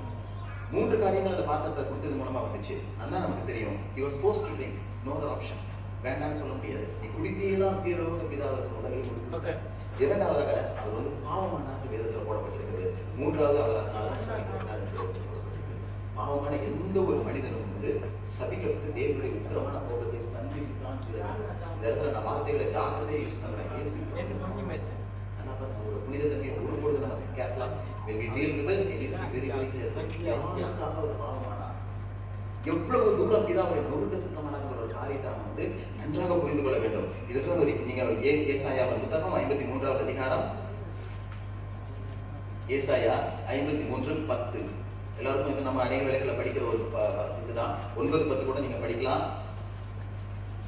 ஏசாயா 53:9-10. துன்மார்க்கரோட அவருடைய பிரேத குழியை நியமித்தார்கள், ஆனாலும் அவர் மரித்த பொழுது ஐஸ்வர்யவானோட இருந்தார். அவர் கொடுமை செய்யவில்லை, அவர் வாயில் வஞ்சனை இருந்ததும் இல்லை. கர்த்தரோ அவரை நொறுக்க சித்தமாகி அவரை பாடுகளுக்கு உட்படுத்தினார். அவருடைய ஆத்மா தன்னை குற்ற நிவாரண பலியாக ஒப்புக் கொடுக்கும் பொழுது அவர் தமது சந்ததியை கண்டு நீடித்த நாளாக இருப்பார். கர்த்தருக்கு சித்தமாக அவர் கையினால் வாய்க்கும். கர்த்தரோ அவரை நொறுக்கு சித்தமாகி அவரை பாடுகளுக்கு உட்படுத்தினார். பாவம் அறியாத ஒருத்தர் நொறுக்க சித்தமாகி அவரை பாடுகளுக்கு உட்படுத்தினார். He was forced to do it. நீ குடித்துதான் தீர வேண்டும் ஒரு கட்டாயத்தை ஆண்டவர் எங்க பண்ண இயேசு கிறிஸ்துவின் மேல பிதாவுக்கு திரித்தார் என்று பார்க்கலாம். இரண்டாவது 2 கொரிந்தியர்ல எழுதும் பொழுது பவுல் ரொம்ப அழகாக கொரிந்து சபைக்கு எழுதுகிறார். 2 கொரிந்தியர் 5வது அதிகாரம் 21வது வசனம். 2 கொரிந்தியர் 5:21 ரொம்ப அழகாக சொல்லுகிறது. பவுல், நாம் அவருக்கு தேவனுடைய நீதியாகும்படி பாவம் அறியாத அவரை நமக்கு He was made sin. அதுதான் நான் சொல்லணும். He was made sin. பாவம் மேற்கொள்ளப்பட வேண்டும். அவர் பாவியாகினாலும் இல்லை. நல்லா புரிஞ்சுக்கோங்க. தேவன் பரிசுத்தமுள்ள தேவன், அவரை பாவியாக இல்லை. அங்க போடப்பட்டிருக்கிறது, நாம் அவருக்கு தேவனுடைய நீதி ஆகும்படிக்கு பாவம் அறியாத அவரை நமக்காக பாவனாக்கினார். He was forced to drink. He was made a sin. மூன்றாவது ஒரு காரியத்தை குறித்து அதுவும் பவுலே தான் எழுதுகிறார். கலாத்தியருக்கு எழுதின நிருபம் 3வது அதிகாரம் 13வது வசனம். கலாத்தியர் 3:13 போடப்பட்டிருக்கிறது. கலாத்தியருக்கு எழுதும் போது பவுல் எழுதுகிறார் 3:13, மரத்திலே தூக்கப்பட்ட எவனும் சபிக்கப்பட்டவன் என்று எழுதியிருக்கிறபடி கிறிஸ்து நமக்காக சாபமாகி, நியாயப்பிரமாணத்தின் சாபத்துக்கு நீங்கள் எங்க போடப்பட்டிருக்கிற வார்த்தை? கிறிஸ்து நமக்காக சாபமாகி, பாவமாகி, சாபமாகி. வேற வழியே இல்லை. பாவமாக விரும்பல, சாபமாக விரும்பல, தப்பிச்சு போற வழி இல்லை. நீ குடித்துதான் தீர வேண்டும் என்று அவரால் நொறுக்க சித்தம் உள்ளவராக இயேசு கிறிஸ்து இந்த இடத்துல கடந்து செல்கிற ஒரு காரியத்தை வந்து பார்க்கிறார். இப்ப புரியுது இல்லையா? இந்த ஒரு காரியத்தை வாழ்க்கிற வரும்பொழுது இயேசு கிறிஸ்து 2 முறை இல்லை 3 முறை போய் கேட்கிறாரு, ஆண்டவரே இந்த பாத்திரம் என்னை விட்டு எடுபட்டு போகும்படி செய்யணும். பிகாஸ் போன வாரமும் ஐ திங்க் ஏதோ ஒரு ரீசன் நான் கேள்விப்பட்டேன், ஆண்டவரோட பிரசனத்தை ஒரு பொழுது இழந்து போவதற்கு ஒரு மனிதனால் முடியாது. பாருங்க, நான் யோசிச்சு பாருங்க. அதற்கு முன்னதாக இயேசு கிறிஸ்து எத்தனையோ அற்புதங்களையும் அடையாளங்களையும் செய்து கொண்டிருந்தார். கடைசி அவர் கெத்செமனே தோட்டத்தில் ஒரே ஒரு அற்புதத்தை செஞ்சாரு. என்னன்னு சொன்னா, வேலைக்காரனோட காது வெட்டப்பட்ட உடனே திரும்ப கொண்டு போய் ஓட்ட வச்சாரு. அது இயேசு கிறிஸ்துக்கு ஒண்ணு மேல அதை வேண்டாம். ஒரு சாதாரண சர்ஜரி செஞ்சு காதை சரி பண்ணிட்டார். அதுக்கு பின்னதாக அத்தனை பிரச்சனைகள், போராட்டங்கள் வரும் பொழுது ஒரு அற்புதத்தை கூட ஆண்டவர் செய்யவே இல்லை. ஏன்னா முழுவதுமாக நான் வெயிட் பண்ணிட்டே இருந்துச்சு போல இருக்கு. நீங்க யோசிச்சு பாருங்க, 3 மணி நேரங்கள் இருள் சூழ்ந்தது. ஆண்டவர் கணித்து விடப்பட்டார். தேவனுடைய பிரசனம் தன்னை விட்டு எடுபட்டு போச்சு. அப்பதான் கதறினார், என் தேவனே ஏன் என்னை கைவிட்டீர்? நான் கதறி சொல்லும் பொழுது நீரே தூரமா இருக்கிறேன். நானும் மனுஷரால் நிந்திக்கப்பட்டு புழுவை போலானே. ஆண்டவர் பிதாவோட சமூகத்துல போய் கெஞ்சுகிறார், ஆண்டவரே ஒரு பிரசனம் அப்படிங்கிற வாழ்க்கையில இருந்து போயிடக்கூடாது, என்னோடு கூட நீங்க இருங்கன்னு சொல்லி அந்த இடத்துல சொல்லும்போது இப்ப நம்மளால புரிந்து கொள்ள முடியுது இல்லையா? ஆண்டவர் ஏன் அந்த பாத்திரத்துல பங்கு கொள்வதற்காக, அந்த பாத்திரத்தை குடிப்பதற்காக ஏன் அவ்வளவு தூரம் தடுமாறினாருங்கிறத வந்து நம்மளால பார்த்து கொள்ள முடியும். ஆனா ஒரே ஒரு காரியத்தை நீங்க பாருங்க, ஏன் அந்த பாத்திரம் அவருக்கு தெரியும்ல, இந்த உலகத்துல வந்து தன்னோட வாழ்க்கை இப்பதான் போக போகுதுங்கிறது ஆண்டவருக்கு நல்லாவே தெரியும். இந்த பாத்திரத்துல அவர் குடித்துதான் ஆக வேண்டும் என்பது ஆண்டவருக்கு நல்லாவே தெரியும். இப்படிதான் அவர் வரிக்க போகிறேங்கிறது ஆண்டவருக்கு நல்லாவே தெரியும். அப்படி இருக்கும் பொழுது ஏன் 3 முறை போய் 3 முறை போய் ஆண்டவர்கிட்ட just to show the seriousness to human being. அந்த பாத்திரத்தை குடிக்கும்படியான ஒரு சூழ்நிலை நமக்கு ஏற்பட்டா அது எவ்வளவு ஒரு கொடூரம் நிறைந்த ஒரு பாத்திரமாக இருக்கும், எவ்வளவாக ஆண்டவரோட உக்கிரத்தின் கோபம் அதுல இருக்குங்கிறத எனக்கும் உங்களுக்கும் காட்டி கொடுக்கும்படியாகத்தான் ஆண்டவர் ஒரு காரியத்தை செஞ்சார். ஏன்னா இதை யோவான் எழுதும் பொழுது ரொம்ப அழகாக அதை எழுதி இருக்கிறார். நீங்க பாருங்க, யோவான் வந்து ஆண்டவரோட ஜெபத்தை எழுதுல. மத்தேயும் மார்க்கும் லூக்காவும் என்ன பண்ணியிருக்காங்கன்னா, ஆண்டவர் கெத்செமனே தோட்டத்துல 3 முறை ஆண்டவரோட பிதாவோட சமூகத்துல போய் வேண்டின ஒரு காரியத்தை எழுதியிருக்காங்க. யோவான் வந்து அதை எழுதல. யோவான் வந்து நேரடியா சப்ஜெக்டுக்குள்ளாரே போயிட்டாரு. யோவான் 18வது அதிகாரம், யோவான் 18வது அதிகாரத்தை நீங்க பாத்தீங்கன்னா, இங்க எடுத்தோடனே வந்து அவர் சொன்ன டைரக்டா சப்ஜெக்ட்ல போயிட்டாரு. 11வது வசனம், அங்க வந்து பேதுரு வந்து வேலைக்காரனோட காதை வந்து டமால்னு வெட்டிடுறாரு. வெட்டின உடனே ஆண்டவருக்கு கோபம் வந்துருது. நீ ஏன்டா வெட்டினு சொல்லிட்டு கேட்கிறார். அப்பொழுது இயேசு பேதுருவை நோக்கி, உன் பட்டயத்தை உரையிலே கொடு, பிதா எனக்கு கொடுத்த பாத்திரத்தில் நான் பானம் பண்ணாது இருப்பேனோ என்றார். He was sure. He was absolutely sure. இதுல நான் குடித்துதான் தீர வேண்டும், இதை தப்பிக்கிறதுக்கு எனக்கு வழியே இல்லை. எனக்கு ஆண்டவருக்கு நல்லா தெரியும், பிதா எனக்கு கொடுக்கிற பாத்திரத்தை நான் பானம் பண்ணாது இருப்பேனோ. அவர் ஆண்டவரே அந்த பாத்திரம் எனக்கு நீங்கும்படி செய்யப்படுமானால் எடுத்துக் கொடுங்க. 3 முறை. புரியுதா என்ன சொல்ல வரேன்? அதோட சீரியஸ்னஸ் எனக்கு உங்களுக்கு சொல்லும்படியாக தான். You can see the transition. அங்க இருக்கும் பொழுது he said எடுத்துக் கொடுங்க. ஆனா கெத்செமனே தோட்டத்துக்கு வெளியில வரும்போது he was sure, நான் குடித்துதான் தீர போகிறேன், ஆண்டவர் கொடுத்த காரியத்தை நான் வாழ்க்கையில நிறைவேற்றி தான் தீர போகிறேன்னு சொன்னார். அந்த கப்புக்குள்ள என்ன இருந்தது? ஏற்கனவே சொன்ன மதுபானம் நிறைந்த ஒரு மதுபானத்துக்கு ஒரு பழக்கம் உண்டு. நீங்க பாத்தீங்கன்னு சொன்னா அந்த வைனை வந்து எப்படி தயாரிக்கிறாங்கன்னா, இந்த கிரேப்ஸோ இல்லைன்னா ஃப்ரூட்ஸோ எந்த வைனை தயாரிக்கிறாங்களோ அதை எடுத்துக்கொண்டு போய் உள்ள போட்டுட்டு அதை எடுத்து படிச்சு பார்த்தேன். அதுல வந்து என்ன பண்ணுவாங்களா, ஈஸ்டையும் சுகரையும் வந்து மிக்ஸ் பண்ணுவாங்களாம். யாரும் வைனை வந்து வீட்டுல நிறைய பேர் இப்ப செய்யறாங்க தெரியாது, ஒரு காலத்துல நிறைய பேர் செய்த காரியங்களை குறித்து நான் கேள்விப்பட்டிருக்கிறேன். ஈஸ்டையும் சுகரையும் வந்து மிக்ஸ் பண்ணுவாங்களாம். அது என்ன ஆகுமா, கொஞ்ச நாளாக வந்து அந்த ஈஸ்ட் வந்து அந்த முழு சுகரையும் அப்படியே எடுத்து அந்த ஈஸ்ட் வளர்ந்துகிட்டே வருமா. ஒரு காலத்துல சுகர் முழுக்க அழிஞ்சு போய் அந்த ஈஸ்ட் வந்து ஃபுல்லா நிரம்பிடுமா. அந்த ஈஸ்ட் வந்து வர ஆரம்பிச்ச உடனே அதுகிட்ட இருந்து வந்து என்ன வருமா, அந்த சுகர் அழித்தது மட்டுமா ஆல்கஹால் வர ஆரம்பிச்சு அந்த ஆல்கஹால் முழுவதுமே என்ன பண்ணுமா, அந்த ஏரியா ஃபுல்லா டாக்ஸிக் ஆக்கி அந்த ஈஸ்ட் அழிச்சு போட்டு கடைசியில் ஆல்கஹால் மட்டும் தான் நிக்குமா. அதை தான் நம்ம குடிக்கிறோம். புரியுதா? ஆல்கஹாலோட ஹிஸ்டரி வந்து நம்ம குடிக்கிறது இல்ல, சாரி, அதான் குடிக்கிறவங்க குடிக்கிறாங்க. சோ அததான் வந்து அந்த இடத்துல போடப்பட்டிருக்குமா. இந்த இடத்துல இந்த கப்பலை தான் எடுத்து குடிக்கும்படி கொடுத்தாங்க. இதை நீங்க வேதத்துல நீங்க பாருங்க, இதுதான் சிம்பாலிக்கா ஆண்டவர் அந்த இடத்துல கொடுக்க வேண்டிய ஒரு காரியம். இப்போ மார்க் 15வது அதிகாரம் 23வது வசனத்துல இயேசு கிறிஸ்து சிலுவையில அறையப்படுவதற்கு கொண்டு போய் சிலுவையில அறைந்த மாத்திரத்துல அவருக்கு வந்து ஒரு காரியத்தை கொடுக்குறாங்க, குடிக்க சொல்லி கொடுக்குறாங்க இல்லையா. அவர் 2 முறை குடிக்க கொடுத்தாங்க. நல்லா புரிஞ்சுக்கங்க, இயேசு கிறிஸ்து சிலுவையில் இருக்கும் பொழுது 2 முறை குடிக்க கொடுத்தார்கள். முதலாவது குடிக்க கொடுத்த காரியம் மார்க் 15:23ல வெள்ளை கோலம் கலந்த திராட்சை ரசத்தை அவருக்கு குடிக்க கொடுத்தார்கள். அவர் அதை ஏற்றுக்கொள்ளவில்லை. என்ன கொடுத்தாங்களா? திராட்சை ரசத்தை குடித்தார்கள். அவர் என்ன பண்ணலையா, அதை ஏற்றுக்கொள்ளவில்லைன்னு சொல்றாரா. அப்புறம் ஆண்டவர் பார்க்கிறார் தன்னோட வாழ்க்கையில அந்த சிலுவையில் இருக்கக்கூடிய காலகட்டங்கள் எல்லாருக்கும் தெரிந்த சம்பவம் தான். எல்லாத்தையும் செப்பரேட் பண்ண தன்னுடைய குடும்பத்தை முதலாவது சரிப்படுத்தினார். தெரியும் இல்லையா, அதை சொன்னாரு, இதாப்பா உன் தாய், இதாப்பா உன் மகன், நீ போய்க்கொண்டு சொல்லி தன்னோட தாயை வந்து சரியான இடத்துல கொண்டு போய் ஒப்படைத்தார். தன்னுடைய சீஷர்களை அவர் வந்து ப்ராப்பரா கவனிச்சுக்கிட்டாரு. தன்னுடைய எதிரிகளை கூட அந்த இடத்துல மன்னித்து விட்டார். அந்த இடத்துல சொல்றது, பிதாவை இவர்கள் செய்வது என்னதென்று அறியாது இருக்கிறார்கள், இவர் மன்னியும் என்று சொன்னாரு. இருக்கக்கூடிய கல்லர்களுக்கும் தப்பி போட முடியும் ஒரு போக்கையும் உருவாக்கினார். எல்லாத்தையும் செஞ்சுட்டு அவரோட எந்த ஸ்டேஜுக்கு வந்த உடனே இன்னொரு இதை வந்து குடிக்கிறார். வேதத்துல போடப்பட்டிருக்கிறது. யோவான் 19வது அதிகாரம்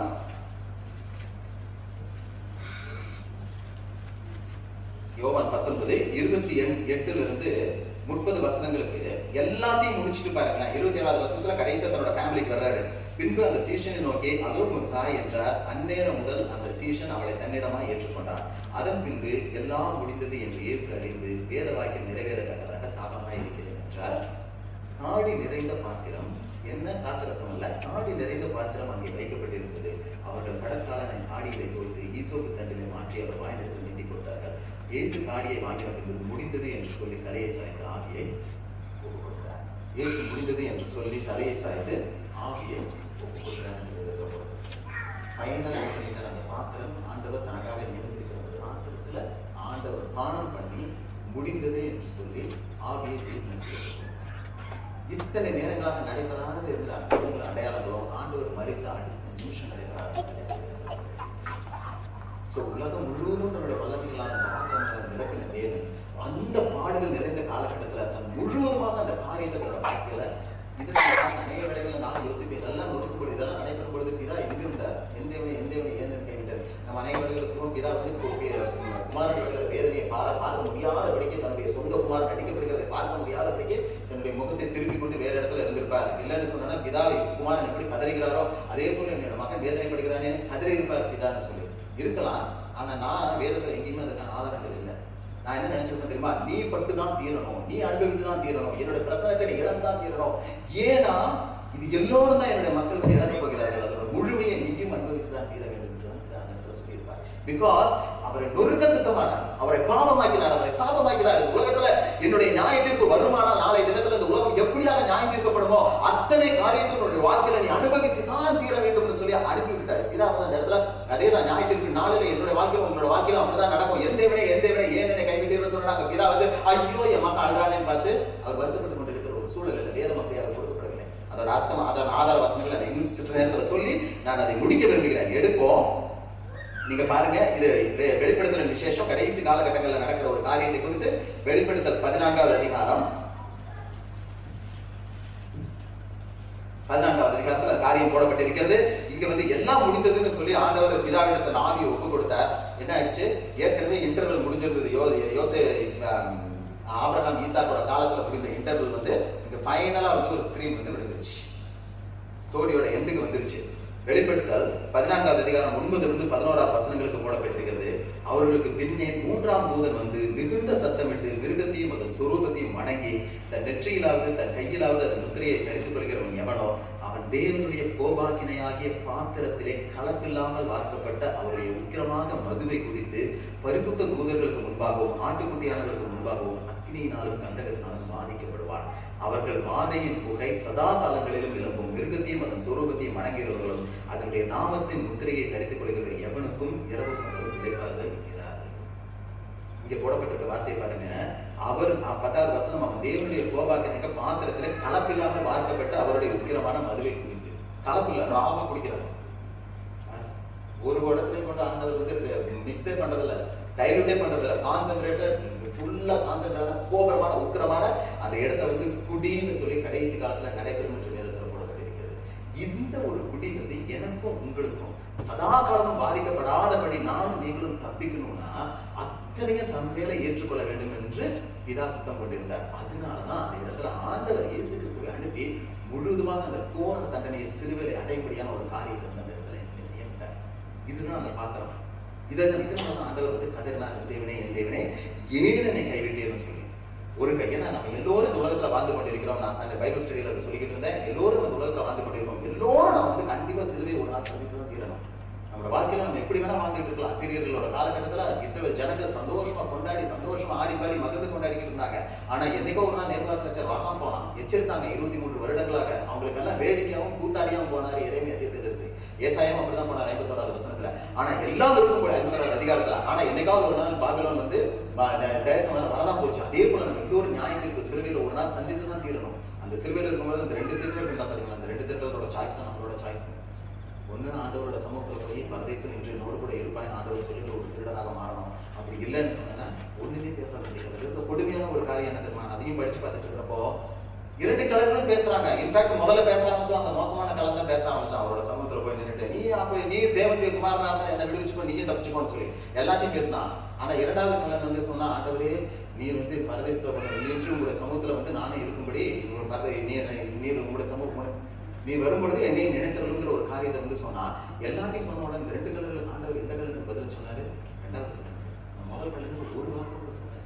நீ நரகத்துக்கு போயிருந்தேன்னு சொல்லல, இல்ல ஏன்டா இப்படி இருக்கிற கடைசி நேரத்துல நீ திருந்துன்ற வார்த்தையை கூட சொல்லல. Because is choice. எல்லாம் அவனுக்கு இத்தனை நாட்கள் ஆண்டவரோடு கூட இருந்து எல்லோரையும் பார்த்து கொண்டு வந்து இந்த கடைசி நிமிஷத்துல ஆண்ட மறுதளித்த அந்த மகனுக்கு வந்து அந்த திருடனுக்கு வந்து ஆண்டவர் ஒரு வார்த்தையும் சொல்லவே இல்லை என்று வேதத்துல போடப்பட்டிருக்கிறது. பிரச்சனத்தை இழந்தவனாக அந்த மனிதன் இறந்து போனான். என்னோட வாழ்க்கையில் உங்களோட வாழ்க்கையில எப்போ நமக்கு நம்ம கையில வந்து ஆண்டவர் கட்டாயமாக ஒரு நாள் நம்ம வந்து அந்த பாத்திரத்துல பங்கு பண்ணி தான் ஆகவே அந்த பாத்திரத்தை பாஸ் பண்ற ஒரு ஆப்ஷன் கிடையாது. நீங்க ஆனா என்ன பாத்திரம் தெரியுமா? ஃபார்ச்சுனேட்லி எனக்கு உங்களுக்கு ஆண்டவர் கிருபையாக இன்னொரு பாத்திரத்தையும் கொடுத்திருக்கிறார். நீங்க மத்தேயு, அதுதான் வந்து beauty of gospel. The very very beauty of gospel. அந்த வேதத்தை நீங்க நல்லா படிச்சு பாத்தீங்கன்னா எவ்வளவு அழகாக இருக்கு தெரியுமா? அந்த மத்தேயு 26வது அதிகாரத்துல பின்னாடி நேரத்துல நம்ம இன்னொரு கொடூரமான ஒரு பாத்திரத்தை பார்த்தோம். அதே 27 28வது வசனங்கள்ல எல்லாருக்கும் தெரியும் இல்லையா? அந்த கடைசி பந்தி ஆண்டவர் சீஷர்களோடு கூட உட்கார்ந்து தன்னுடைய சீஷர்களோடு கூட உட்கார்ந்து உலகத்துல நான் கடைசி உங்களோடு கூட ஒரு பந்தியில நான் கலந்துக்கிறேன்னு சொல்றப்போ பின்பு பாத்திரத்தையும் எடுத்து ஸ்தோத்திரம் பண்ணி அவங்களுக்கு கொடுத்து, நீங்கள் எல்லோரும் இதனை பானம் பண்ணுங்கள், இது பாவ மன்னிப்பு உண்டாகும்படி அநேகருக்காக சிந்தப்படுகிற புது உடன்படிக்கைக்குரிய என்னுடைய ரத்தமாக இருக்கிறது. நமக்கு ஆண்டவர் கொடுத்த ஒரு பாத்திரம் வந்து ஒரு புது உடன்படிக்கையின் பாத்திரத்தை நமக்கு கொடுத்தார். இன்னைக்கு பாஸ்டர் பேசுறப்ப கூட சொன்னாங்க, புது உடன்படிக்கையின் பாத்திரத்தை ஆண்டவர் நமக்கு கொடுத்தார். சரி, நமக்கு வந்து அது உக்கிரமான மதுபானத்தை பாத்திரம் வராதபடிக்கு ஆண்டவர் அது பெர்மனண்டான கெட்டு போன அந்த மதுபானத்தை பாத்திரம் வராதபடிக்கு ஃப்ரெஷ்ஷா வெளியப்பட்ட திராட்சரசமுள்ள பாத்திரத்தை கொடுத்து குடிச்சு சந்தோஷமா இருக்குன்னு சொல்லி நமக்கு ஆண்டவர் வந்து கொடுத்திருந்தார். இதுதான் வந்து ரொம்ப அழகாக அந்த இடத்துல கொடுக்கப்பட்டிருக்கிறது. நான் யோசிச்சு பார்த்திருக்கேன்னு வச்சுக்கோங்களேன். அதே இடத்துல நீங்க பாருங்க, இந்த இடத்துல வந்து அன்பார்ச்சுனேட்லி ஆட்டுக்குட்டி கிடைக்கல. அந்த இடத்துல ஈசாக்கு பதிலாக ஒரு ஆட்டுக்குட்டி கிடைத்தது. இங்கே இயேசு கிறிஸ்துவை பலியாகக்கூடிய ஒரு சூழ்நிலை வந்து அங்க வந்தது என்று சொல்லி பார்க்கலாம். அந்த இடத்துக்கு வந்து பேர் வைக்கும் பொழுது ஆபிரகாம் என்ன வைக்கிறார்? ஆதியாகமம் 22:14வது அதிகாரத்துல 22வது அதிகாரம் 14வது வசனத்துல ஆபிரகாம் அந்த இடத்துக்கு யெகோவா ஈரே என்று பெயரிட்டான். அதனாலே கர்த்தருடைய பர்வதத்திலே பார்த்துக் கொள்ளப்படும் என்று இந்நாள் வரைக்கும் சொல்லப்பட்டிருக்கிறது. கர்த்தருடைய பர்வதத்திலே பார்த்துக் கொள்ளப்படும் என்று இந்நாள் வரைக்கும் சொல்லப்பட்டிருக்கிறது. எனக்கு தெரியும் ஆண்டவரோட சுமத்தி என்னோட வாழ்க்கையில நான் செய்திருக்கிற ஒவ்வொரு பாவங்களையும் எந்தெந்த சூழ்நிலையில நான் வாழ்க்கையை கடந்து செல்லும் பொழுது ஆண்டவர் எல்லாவற்றிலிருந்து எவ்வளவு கிருபையாக ஒவ்வொரு முறையும் மீட்டெடுத்து மீண்டுமாக அவரோட சமூகத்துல கொண்டு வந்து நின்று நிம்மட்டுமாக அவருக்காக நான் ஓட முடியாத ஒரு பெரிய சாக்கியத்தை என்னுடைய வாழ்க்கையில கொடுத்திருக்கிறார். அந்த கோபாக்கினை உக்கிரமான கோபாக்கினை நிறைந்த அந்த பாத்திரம் நம்ம கையில வந்து சேர்ந்துடக்கூடாதுங்கிறக்காக திராட்சரசம் நிறைந்த புது திராட்சரசம் நிறைந்த ஒரு பாத்திரத்தை நம்முடைய கரங்களை கொடுத்திருக்கிறார். இதை நான் யோசிச்சு பார்க்கும்போது எப்படி ஆண்டவரே இவ்வளவு ஒரு பெரிய சாக்கியத்தை இத்தனை முறை நாம் துக்கித்திருந்தோம், இத்தனை முறை என்னோட பாவங்களால் உண்மை நான் துக்கப்படுத்திக் கொண்டே இருந்தோம், நீங்க சொல்ற வார்த்தைகளை கேளாதபடிக்கு மீறி மீறி மீறி மீறி போய்கொண்டே இருக்கும் பொழுதும் இப்பொழுது உடைய கிருபைகளால் எப்படியாக நான் தாங்குகிறேன். இப்படிப்பட்ட என்னையும் கூட நீர் நேசித்து எனக்கு பதிலாக பாவமறியாத நீர் அந்த உக்கிரமான மதுபானம் நிறைந்த ஒரு பாத்திரத்தை எப்படி குடிச்சீங்கன்னு கேட்கும்போது என்னைக்கு கூட எனக்கு பதில் தெரியல. அதே மாதிரி தான் நம்ம ஒவ்வொருவரும் சிந்தித்து பார்ப்போம் எப்படியாக ஆண்டவர் அந்த காரியத்தை செஞ்சிருப்பாரு. சங்கீதக்காரருக்கு அந்த பதில் தெரியல. சங்கீதங்களின் புத்தகம் 116வது அதிகாரம், சங்கீதம் 116 12-13 வசனம் பார்த்தீங்கன்னா சங்கீதம் 116 12-13. கர்த்தர் எனக்கு செய்த எல்லா உபகாரங்களுக்காகவும் அவருக்கு எண்ணத்தை செலுத்துவேன். ரட்சிப்பின் பாத்திரத்தை எடுத்துக்கொண்டு கர்த்தருடைய நாமத்தை நான் தொழுது கொள்வேன். இன்னைக்கு என்னுடைய காலத்தில் உங்களோட வாழ்க்கையில் ரட்சிப்பு ஒரு பெரிய வெளியேறப்பட்ட பாத்திரத்தை கொடுத்திருக்கிறார். ஒரு போதும் இன்னைக்கு நம்முடைய வாழ்க்கையில வந்து எப்படி நான் சொன்னேன்ல, அந்த பாத்திரத்துல இருக்கிறது எப்படி கெட்டு போகுது தெரியுமா? அந்த ஈஸ்ட் அனுமதிச்சு, அந்த சுகர் அனுமதிச்சு, கொஞ்சம் கொஞ்சமா அந்த ஈஸ்ட் வந்து கண்டாமினேட் பண்ணி அந்த சுகரை எடுத்து ஃபெர்மெண்டேஷன் சொல்லுவாங்க. அந்த ப்ராசஸோட பேர் அது கடைசியில் எல்லாவற்றையும் அழித்து இந்த ஆல்கஹால் மட்டும் மேலே இருக்கும். அந்த ஆல்கஹால் இருக்கும் பொழுது கோபமான பாத்திரமாக அது மாறி இருக்குது. இன்னைக்கு எங்களுடைய வாழ்க்கையில உங்களுடைய வாழ்க்கையில ஒரு பொழுது நம்ம அனுமதிக்காதபடிக்கு ஆண்டவர் என்னை சுற்றி இருக்கக்கூடிய சூழ்நிலையில ஃபெர்மெண்டேஷன் நடந்துகிட்டே தான் இருக்கு. என்னை சுற்றி எங்க நடந்தாலும் அந்த ஃபெர்மெண்டேஷனோட ப்ராசஸ் நான் இடம் கொடுக்க மாட்டேன். காரணம் என்னன்னு சொன்னா, எனக்கு நீர் புது திராட்சை ரசத்தை கொடுத்துட்டு நீர் வந்து ஆண்டவரோட முழு கோபத்தையும் மேல வாங்கினவராக இருந்தீர் என்று கொடுக்கப்பட்டிருக்கிறது. அதை உணர்ந்தவர்களாக வந்து நம்ம பார்க்கலாம். ஆண்டவர் ஒரு கிருபையாக நம்ம ஒவ்வொருவரையும் பிரித்தெடுத்திருக்கிறார். நான் ஒரு வாட்டி அதை நினைச்சு பார்க்கிறப்போ எத்தனையோ இடத்துல எத்தனையோ சூழ்நிலைகளை மக்கள் கடந்து சென்றிருக்கும் பொழுது எல்லாவற்றிலிருந்து நம்ம பிரித்தெடுத்து அழகா நம்ம அந்த இடத்துல கொண்டு சேர்த்திருக்கிறார். இதை ஒவ்வொரு நாளும் உணர்ந்தவர்களாக நம்ம வந்து வாழ நம்ம கற்றுக்கொள்வோம். எல்லா சூழ்நிலையும் இதே வாழ்ந்த உணர கற்றுக்கொள்வோம். ஒரே ஒரு வசனத்தை மட்டும் நான் ஃபைனலா சொல்லி முடிக்கிறேன். ஏசாயா தீர்க்கதரிசன புத்தகம் 51வது அதிகாரம் மீண்டுமாக நான் போக விரும்புகிறேன். இதுக்கு ஆண்டவர் கொடுத்த ஒரு கிருபையான ஒரு வாக்குத்தத்தம், ஒவ்வொருவருக்கும் ஆண்டவர் கிருபையாக நமக்கு கொடுத்திருக்கிற ஒரு வாக்குத்தத்தம். எல்லாவற்றையும் இந்த எச்சரிப்பெல்லாம் கொடுத்துக்கிட்டு அதே நீ எப்படி வந்து குடிச்சு கிடக்கான்னு சொல்லி போட்டாரோ அதே 21-22 ஏசாயா தீர்க்கதரிசன புத்தகம் 51வது அதிகாரம் 21-22 ஆகையால் சிறுமைப்பட்டவளே, மதுபானம் குடியாமல் வெறி கொண்டவளே, நீ கேள். கர்த்தராகி உன் ஆண்டவரும் தம்முடைய ஜனத்துக்காக வழக்காட போகிற ஒரு தேவனுமானவர் சொல்லுகிறது என்னவென்றால், இதோ தத்தளிப்பின் பாத்திரத்தை உன் கையிலிருந்து நீக்கி போடுகிறேன். இனி என் திருத்தனுடைய பாத்திரத்தின் மண்டல்களை நீ குடிப்பதில்லை. அந்த தத்தளிப்பின் பாத்திரத்தை கிருபையா நம்முடைய கரங்கள் இருந்து ஆண்டவர் நீக்கி போட்டு புது பாத்திரத்தை நமக்கு கொடுத்திருக்கிறார். இதை உணர்ந்தவர்களாக இனி வரும் நாட்களிலும் நம்ம வந்து இப்போ குட் ஃப்ரைடேவை எதிர்பார்த்து கொண்டிருக்கிறோம், ஈஸ்டர் எதிர்பார்த்து கொண்டிருக்கிறோம். எல்லாவற்றுக்கும் மேலாக ஆண்டு இதை நம்ம மனதிலிருந்து ஒரு பொழுது குறையக்கூடாது. அவ்வளவு நிறைந்த ஒரு சூழ்நிலை, கோபம் நிறைந்த ஒரு சூழ்நிலைக்குள்ளாக ஆண்டவர் கடந்து சென்ற ஒரே காரியம், ஒரே நோக்கம் வந்து என்னை உங்களுக்கு வந்து ஃப்ரெஷ்ஷான ஒரு பாத்திரத்தில் பிடிக்கக்கூடிய நோக்கத்தான். அதை மறந்து கொள்ளாதபடிக்கு அப்போ வந்து ஆண்டவர் தேவன் நம்முடைய வாழ்க்கையில அவர் செய்த மகத்துவத்தை நான் நினைத்து விசேஷமாக இந்த நாட்களில் அவருடைய உண்மை நோக்கி நாங்கள் பார்க்கிறோம். அப்பா, நீ எங்களுக்காகப்பட்ட பாடுகள் வேதனை நினைத்து பார்த்து எங்கள் வாழ்க்கையை நாங்கள் மறுபடியும் ஆண்டவரை திருப்பி கட்டும்படியான பெரிய சுலாக்கியம் கொடுத்தவரை வாழ்க்கை நன்றி என்று சொல்றோம். அருமையான சத்தியத்தை கேட்டோம். இந்த பாத்திரம் என்னை விட்டு அகலட்டும் என்று சொன்ன அந்த அருமையான வார்த்தையில கர்த்தர் இன்னைக்கு அப்படி ஒரு கோபாக்கினை வராதபடி அவர் கிருபையா எங்களுக்கு தன்னுடைய இரத்தத்தினாலே புதிய உடன்படிக்கையை கொடுத்திருக்கிறார். அன்பு சகோதரனே, சகோதரியே, நாம் வாழ்கிற இடத்துல, நாங்கள் வேலை செய்கிற இடங்கள்ல, நாங்கள் ஐக்கியப்படுகிற இடத்துல தேவன் கொடுத்த அந்த அருமையான ரட்சிப்பு என்ற பாத்திரம் கெட்டு போகாதபடி எங்களை நெருக்குகிற எல்லா காரியங்களையும், எங்களை ஏவுகிற எல்லா காரியங்களையும் விட்டு விலகி ஆண்டவரை உம்மை நோக்கி நாங்கள் பார்த்து ஏற்பட்ட வேதனைகள் நம் ஒவ்வொருவருக்காக நீர் பாவமாகி, நம் ஒவ்வொருவருக்காக நீர் சாபமாகி ஆண்டவரை இதை நீர் பெற்றுக்கொண்டு எங்களை விடுதலை செய்தவரை நமக்கு நன்றி என்று சொல்லி எங்கள் வாழ்க்கையில எந்த காரியம் அனுமதிக்காதபடி எங்களை மாற்றிக் கொள்கிறோம் ஆண்டவரே. இதுவரைக்கும் ஏதாவது காரியங்கள் வாழ்க்கை நடந்திருக்குமா இருந்தால், என்னுடைய ஆவிக்குரிய வாழ்க்கை, என்னுடைய ரட்சிப்புல மாறுதல்கள் வந்திருக்குமா இருந்தால், அசைக்கப்பட்டிருப்போமா இருந்தால், எங்கள் விசுவாசத்தில் நாங்கள் தள்ளப்பட்டிருப்போமா இருந்தால், மறுபடியுமாக இந்த கொடுத்த வார்த்தையை நோக்கி பார்த்து ஆண்டவரே எனக்காக புதிய உடன்படிக்கையை செய்திருக்கிறேன், கிருபைக்கு மேலாக ஒன்றுமில்லை ஆண்டவரே, நன்றி என்று சொல்ல போகிறோம். இந்த கல்வாரி சிலுவையை நோக்கி பார்த்து எங்கள் வாழ்க்கையை மறுபடியுமாக ஒப்புக்கொடுப்போமா. இயேசு கிறிஸ்துவின் அன்பு என்றும் மாறாதது. இயேசு கிறிஸ்துவின் கிருபை என் அன்பு. பாவி என்றுமே அவர் தள்ளவே மாட்டார், பாவலாயொன்றை அவர் அழைக்கிறாரே. பாவி என்றுமே அவர் தள்ளவே மாட்டார், பாவலாயொன்றை அவர் அழைக்கிறாரே. தயங்கிடாதே, தாவிடோடி வா, கிறிஸ்தேசுவில் சொந்தம் கொள்ளவே. தயங்கிடாதே, தாவிடோடி வா, கிறிஸ்தேசுவில் சொந்தம் கொள்ளவே. கிறிஸ்தேசுவில் சொந்தம் கொள்ளவே. இயேசு கிறிஸ்துவின் ஆமாண்டவரே, இன்னைக்கு வரையும் ஒருவனையும் புறம்பே தள்ளுவதில்லை என்று சொன்னவரே, வருத்தப்பட்டு பாரம் சுமக்கிற எல்லோருமே என்னிடத்திலே ஓடி வாருங்கள், உங்களுக்கு நான் பரிபூர்ண இளைப்பாறுதல் தருவேன் என்று சொன்னவர். சகோதரனே சகோதரி, இந்த மாலை வேளையில அந்த பரிபூர்ண இளைப்பாறுதலுக்கு நீ வராம இருப்பாய் என்றால், இந்த மாலை வேளையில உனக்கு இயேசு அழகான வார்த்தையை கொடுத்து உம்முடைய அவருடைய சமூகத்திலே உன்னை மறுபடியுமாக அழைக்கிறார். எல்லாவற்றையும் விட்டு அந்த தேவ சமூகத்திலே ஆண்டவரே உம்முடைய நான் ஒப்புக் கொடுக்கிறோம் என்று சொல்லுவாயா?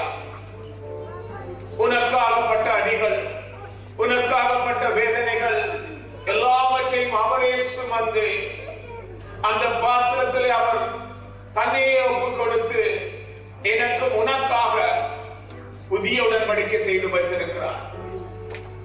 தர்மியான சுலாக்கியத்துல, தர்மியான சந்தோஷத்துல நீ பங்கு பெறும்படியாக உன்னை பரிபூர்ணமாக உன்னை அழைக்கிறார். நீ ஒப்புக்கொடுத்த அருமையான சுலாக்கியத்தை ஏற்றுக்கொள்வாயா? தகப்பனே, எங்களை உங்கள் சமூகத்துல மறுபடியுமாக ஒப்புக்கொடுக்கிறோம். இந்த நாள் வரைக்கும் எங்களுக்காக யாவற்றையும் செய்து முடித்தவர், உன்னதர், பெரியவர், சிறந்தவர், நீதிபதியாய் இருக்கிற கர்த்தர் நீர் ஆண்டவரே. இந்த மாலை விளைவுகளை தாழ்த்துகிறோம்.